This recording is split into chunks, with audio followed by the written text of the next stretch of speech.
लोकसभा चुनाव के पहले चरण के लिए मतदान जारी। सुबह 11 बजे तक त्रिपुरा और बंगाल में करीब 34%, मेघालय में 32% और एमपी में 30% मतदान।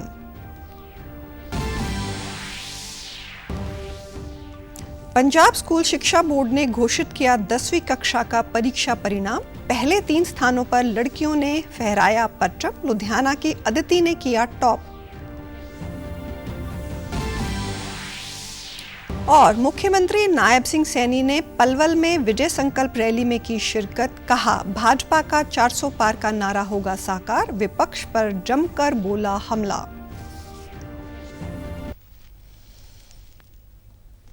नमस्कार, चंडीगढ़ से आपका स्वागत है। मैं हूं शैली तनेजा। अब समाचार विस्तार से।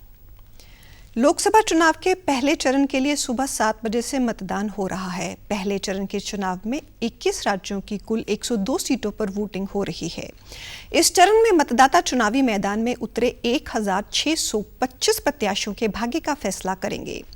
16 करोड़ 63 लाख से अधिक मतदाता अपने मत अधिकार का इस्तेमाल करेंगे। इनमें 8.4 करोड़ पुरुष और 8.23 करोड़ महिला मतदाता शामिल हैं। पहले चरण में थर्ड जेंडर के 11,371 मतदाता, तो वहीं 35.67 लाख पहली बार वोट देने वाले मतदाता और 20 से 29 वर्ष के आयु वर्ग 3 करोड़ 51 लाख युवा मतदाता भी आज वोट डाल रहे हैं। सुबह 11:30 बजे तक त्रिपुरा में सबसे अधिक 34.5, पश्चिम बंगाल में 34, मेघालय में 31.65, मध्य प्रदेश में 31, यूपी में 25.20, छत्तीसगढ़ में 28.12 और राजस्थान में 22.51% मतदान हो चुका है। अभिनेता रजनीकांत व कमल हसन ने चेन्नई में, योग गुरु बाबा रामदेव ने हरिद्वार के संसदीय क्षेत्र में अपना वोट डाला। मतदान के बाद बाबा रामदेव ने कहा कि उनका वोट नशा मुक्त, रोग मुक्त और परम वैभवशाली भारत बनाने के लिए है।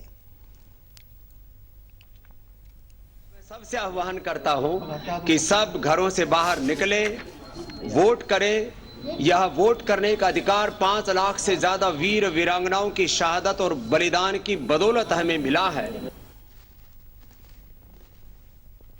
वहीं उत्तराखंड के राज्यपाल retired lieutenant general Gurmeet Singh ने देहरादून में गर्ल्स कॉलेज और पंजाब के राज्यपाल व यूटी प्रशासक बनवारी लाल पुरोहित ने महाराष्ट्र के नागपुर में अपना मत अधिकार का प्रयोग किया। इससे पहले आरएसएस प्रमुख मोहन भागवत ने अपना वोट डाला है। मतदान केंद्र से बाहर आते हुए आरएसएस प्रमुख ने लोगों से भी बढ़ चढ़कर वोट डालने की अपील की।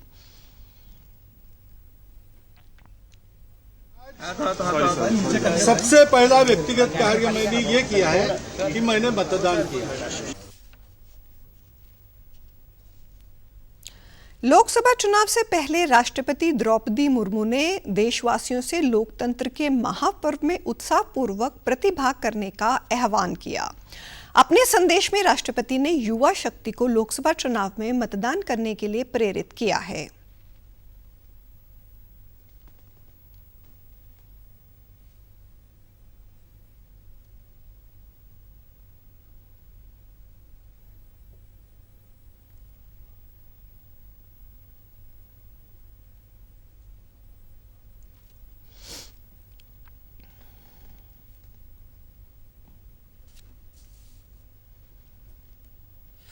मेरे प्यारे देशवासियों, देश में एक अत्यंत महत्वपूर्ण आयोजन प्रगति पर है।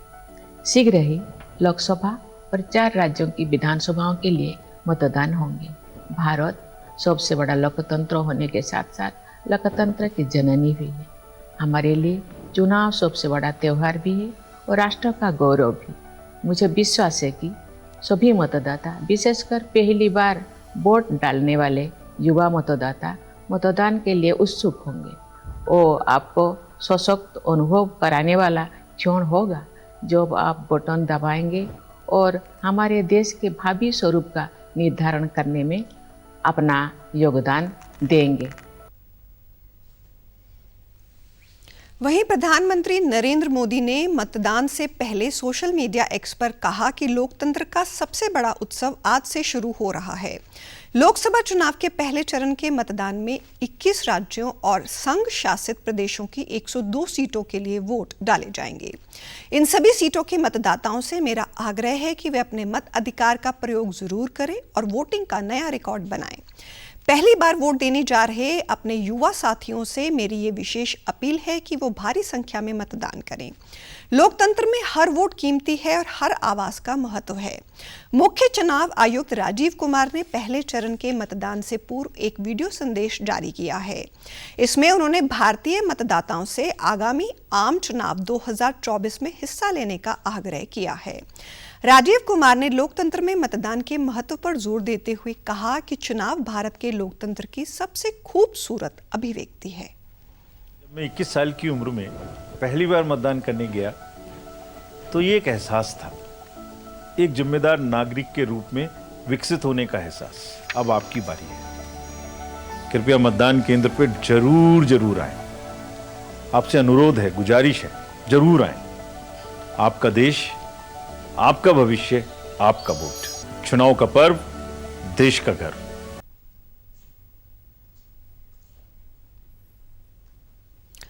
पंजाब स्कूल शिक्षा बोर्ड की ओर से घोषित 10वीं कक्षा के परीक्षा परिणाम में लड़कियों ने परचम लहराया है। इस साल 2,81,098 विद्यार्थियों ने परीक्षा में हिस्सा लिया, जिनमें से 2,73,348 विद्यार्थी पास हुए हैं। इस साल कुल पास प्रतिशत 97.24% रहा। इनमें लड़कियों का पास प्रतिशत 98.11% और लड़कों का पास प्रतिशत 96.47% रहा। इस बारे में जानकारी देते हुए पंजाब स्कूल शिक्षा बोर्ड के वाइस चेयरमैन प्रेम कुमार ने बताया कि PSEB की 10वीं कक्षा की परीक्षा 13 फरवरी से 5 मार्च के बीच करवाई गई थी। इस साल 316 बच्चे मेरिट में आए हैं। ਵੱਧ ਅੰਕ ਪ੍ਰਾਪਤ ਕਰਕੇ ਜਿਹੜਾ ਹੈਗਾ ਉਹ 98.11% ਉਹਨਾਂ ਦਾ ਰਿਜ਼ਲਟ ਆਇਆ ਹੈ ਤੇ ਬੱਚਿਆਂ ਦਾ ਲੜਕਿਆਂ ਦਾ 96.47 ਆ। ਸੋ ਇਸ ਵਾਰ ਜਿਹੜੀ ਹੈਗੀ ਆ ਸਾਡੀ ਇਹ ਬੱਚੀਆਂ ਹੀ ਜਿਹੜੀਆਂ ਹਨ ਉਹ ਮੈਰਿਟ ਦੇ ਵਿੱਚ ਤਿੰਨੋਂ ਆਈਆਂ ਆ। ਪਹਿਲੀ, ਦੂਜੀ, ਤੀਜੀ ਜਿਹੜੀ ਪੋਜੀਸ਼ਨ ਹੈਗੀ ਆ ਉਹਨਾਂ ਨੇ ਹਾਸਲ ਕੀਤੀ। 316 ਬੱਚੇ ਮੈਰਿਟ ਦੇ ਵਿੱਚ ਆਏ ਆ ਔਰ ਇਹਨਾਂ ਮੈਰਿਟ ਦੇ ਵਿੱਚੋਂ 4 ਬੱਚੇ ਜਿਹੜੇ ਹੈਗੇ ਆ ਸਪੋਰਟਸ ਦੇ ਜਿਹੜੇ ਹੈਗੇ ਆ ਉਹ ਵੀ ਮੈਰਿਟ 'ਚ ਆਏ ਹੈਗੇ ਆ। प्रदेश में पहले 2 स्थान हासिल करने की खुशी में लुधियाना के तेजा सिंह स्वतंत्र मेमोरियल स्कूल में जश्न मनाया गया।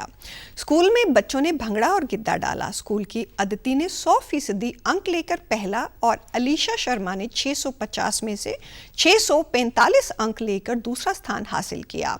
इस दौरान दोनों बच्चियों ने कहा कि वो आगे पढ़ाई कर डॉक्टर बनना चाहती हैं। बहुत बढ़िया लग रहा है। दिन रात पढ़ते थी, टीचर की गाइडेंस, मम्मा पापा का सपोर्ट। अगर इन्हों का सपोर्ट ना हो तो कुछ कर नहीं सकते। पंजाब के शिक्षा मंत्री हरजोत बैंस ने पंजाब स्कूल शिक्षा बोर्ड के इस शानदार नतीजों पर खुशी जताते हुए शुभकामनाएं दी हैं। हरियाणा के मुख्यमंत्री नायब सिंह सैनी ने कल पलवल के पृथला विधानसभा क्षेत्र के गांव गदपुरी में विजय संकल्प रैली को संबोधित किया। इस दौरान उन्होंने कहा कि भाजपा किसान हितैषी सरकार है और कांग्रेस पार्टी द्वारा किसानों की अनदेखी की गई।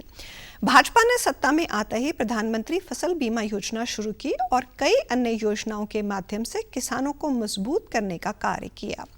डबल इंजन सरकार ने खराब फसलों के लिए 12,500 करोड़ रुपए किसानों के खाते में पहुंचाने का कार्य किया। उन्होंने कहा कि प्रधानमंत्री नरेंद्र मोदी की अध्यक्षता में भाजपा ने पिछले 10 वर्षों में देश के किसानों, युवाओं, गरीबों और महिलाओं को सशक्त करने का कार्य किया। प्रदेश में ही प्रत्येक विधानसभा क्षेत्र में बिना किसी भेदभाव के समान रूप से विकास कार्य करवाए गए। उन्होंने कहा कि भाजपा ने अपने संकल्प पत्र में जो वायदे किए हैं उन्हें पूरा किया जाएगा। उन्होंने कांग्रेस पर गलत नीतियों के कारण देश में गरीबी ना हटा पाने का दोष भी लगाया। इस अवसर पर फरीदाबाद लोकसभा प्रत्याशी कृष्णपाल गुर्जर, कैबिनेट मंत्री मूलचंद शर्मा, सीमा त्रिखा इत्यादि मौजूद थे। लोकसभा चुनाव के लिए इंडियन नेशनल लोकदल ने कल अपने प्रत्याशियों की पहली सूची जारी कर दी है। इनमें 3 उम्मीदवारों के नामों का ऐलान किया गया है। इनेलो ने हिसार से सुनैना चौटाला, कुरुक्षेत्र से अभय चौटाला और अंबाला सीट पर सरदार गुरप्रीत सिंह को प्रत्याशी बनाया है।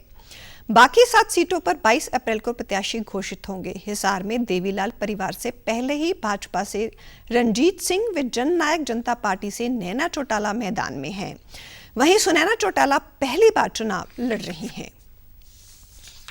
लोकसभा चुनाव को लेकर आज पंजाब के मुख्य निर्वाचन अधिकारी सिबिन सिंह ने आज सुबह करीब 11 बजे से 11:30 बजे तक सोशल मीडिया प्लेटफॉर्म फेसबुक पर लाइव होकर लोगों के सवालों के जवाब दिए। इस अनूठे लाइव प्रोग्राम का नाम talk to your CEO Punjab रखा गया। इस दौरान सिबिन सिंह ने बताया कि इस लाइव का मकसद मतदान के बारे में लोगों की शंकाओं को दूर करना और उनको वोटिंग में बढ़ चढ़कर हिस्सा लेने के लिए प्रेरित करना है। इस बार 70 पार के लक्ष्य को हासिल करने के लिए ऐसे जागरूकता कार्यक्रम चलाए जा रहे हैं। उन्होंने कहा कि उनके दफ्तर द्वारा सोशल मीडिया हैंडलों फेसबुक, इंस्टाग्राम, एक्स और यूट्यूब पर लोकसभा चुनावों से संबंधित हिदायतों और विवरणों को लगातार अपडेट किया जाता है। हाल ही में उनके दफ्तर ने सोशल मीडिया प्लेटफॉर्म पर सक्रिय भूमिका निभाने के लिए देश भर में दूसरा स्थान प्राप्त किया है। कर रही है या कोई हेट स्पीच कर रही है, इस तरह की काफ़ी लिस्ट जिन्हों की वायलेशन हो सकता है। तो कोई भी वायलेशन इस तरह की तो थोड़े नोटिस के विच आती है तो तुसी अपने फोटो या वीडियो उसी समय खींच के, क्योंकि ये जियो टैगिंग सिस्टम के नाल चलता है, तो उसी टाइम दोनों फोटो खींच के उहदे विच अपलोड करोगे तो उन्हों की निपटारा है 100 मिनट के अंदर अंदर हो जाएगा। फेसबुक लाइव से पहले मुख्य निर्वाचन अधिकारी ने दफ्तर की तरफ से एक नियमित पॉडकास्ट की शुरुआत भी की गई है, जिनमें चुनाव प्रक्रियाओं के मुख्य पहलुओं जैसे मतदाता पंजीकरण, मतदान प्रक्रिया और नागरिकों की मतदान में भागीदारी की महत्ता के बारे में जागरूक किया जाता है।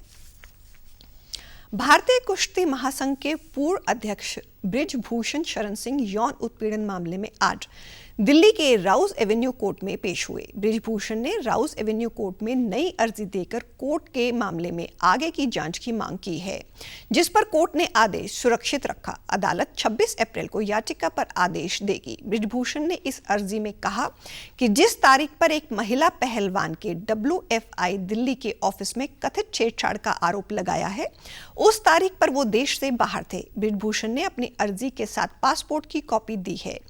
बृजभूषण के मुताबिक अभियोजन पक्ष ने उस तारीख के कॉल डिटेल रिकॉर्ड्स की कॉपी कोर्ट में नहीं जमा की है। दिल्ली पुलिस ने बृजभूषण की अर्जी का विरोध किया। दिल्ली पुलिस का कहना है कि चार्जशीट पर संज्ञान के बाद जब आरोप तय करने को लेकर बहस हुई थी, तब बृजभूषण के वकील ने यह मामला कोर्ट में नहीं उठाया था। अब इस मुद्दे को उठाने का कोई औचित्य नहीं है। एनसीसी के महानिदेशक लेफ्टिनेंट जनरल गुरबीरपाल सिंह ने कल अंबाला कैंट में राष्ट्रीय कैडेट कोर एनसीसी के समूह मुख्यालय का दौरा किया।